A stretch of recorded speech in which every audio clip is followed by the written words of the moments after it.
Democracy is by no means an easy process.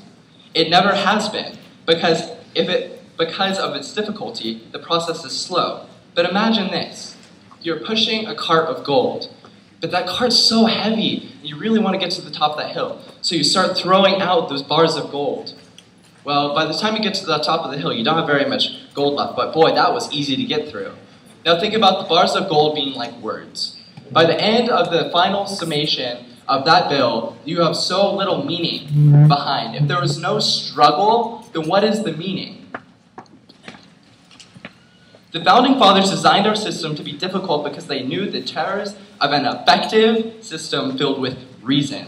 The Senate was designed to keep in check the House, and that the House was to bend to the popular trends of the populace, and the Senate was to serve as the level mind. The Constitution allows for the Senate to make their own rules. Doing so, it allows the Senate to rid itself of the stress of the time limits so that they may keep their level minds. The things said in filibusters are seemingly pointless, but their aim is always greater. Delegates will claim that the Senate hides information, but between C-SPAN and an open gallery, all filibusters should be quite clearly viewed. The majority of the Senate is not represented in the national majority. That is for the House to represent the national majority. Sure, filibusters should... Delegate, time on this speech has elapsed. Thank you very much, Brandon Hanke for Pennsylvania. Thank you so much for all of your wonderful debate. I greatly appreciate it. First, before I delve into my concluding speech, I would like to address some of the CONA issues brought up. Many have brought up the issue that the Founding Fathers wanted a level-headed Senate. However, they did not want 57 days worth of nothing in their government. When,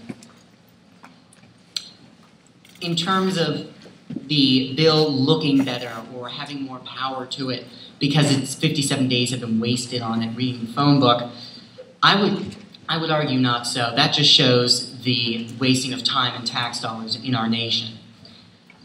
A previous speaker also said that 2/5 of the constituents had to be in the Senate room during this time, each of the senators' constituents.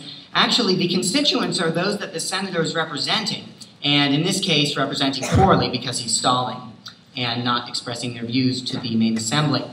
Each party uses a sturdy tactic. No one's going to attack it in Washington because they like to use it for their own dark purposes. That's why no one's done anything about this as of yet. And if you don't declare a filibuster, I'm not sure how anyone would be able to read your mind and know it. There is a process that goes about when you want to make a filibuster, and that wastes time as well. Now, while all this delay is going on, there are big issues that need to be discussed, and you got it. You guys picked that up in the debate. You were keen enough to see that the real issues need to be discussed, not the phone book. You all understood this, and I was very pleased to see that. Now, indeed, this is not like being picked in General Assembly. Each senator has 2 3-hour periods to speak. No one's going to say, oh man, I didn't get it.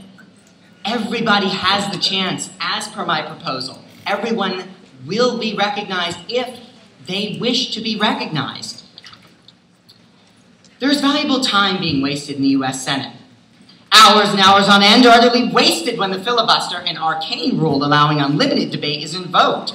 Someone even compared this to a very hateful and oppressive government, and they said that the American people are obsessed with speed. I would say not so, because the people want reasoned results, not those based on the phone book. We're okay if something takes a little while, in terms of reasoned, logical debate, not a filibuster of reading the phone book. U.S. citizens do not have time for the flamboyant politicians and Washington insiders to read Shakespeare or describe culinary recipes on the Senate floor. These illogical speeches are publicity gestures that tie up the affairs of the U.S. government as a whole. If the filibuster is limited, as per my proposal, wasting the American people's valuable tax dollars and time will be reduced. Senators will be forced to speak thoughtfully and with logic, as the Founding Fathers intended. A decision to limit the filibuster will be a vital step in ensuring that the Senate is no longer a place of waste and absurdity. Excuse me, Let's officer, act your now. time for your summation has elapsed. Thank you all. The motion before the General Assembly is that proposal number 103 be recommended to pass. All of those in favor, please stand and say aye in your normal speaking voice. Aye. Thank you. All of those opposed, please stand and in your normal speaking voice say nay. Nay. This proposal does not pass. Division is heard and not recognized.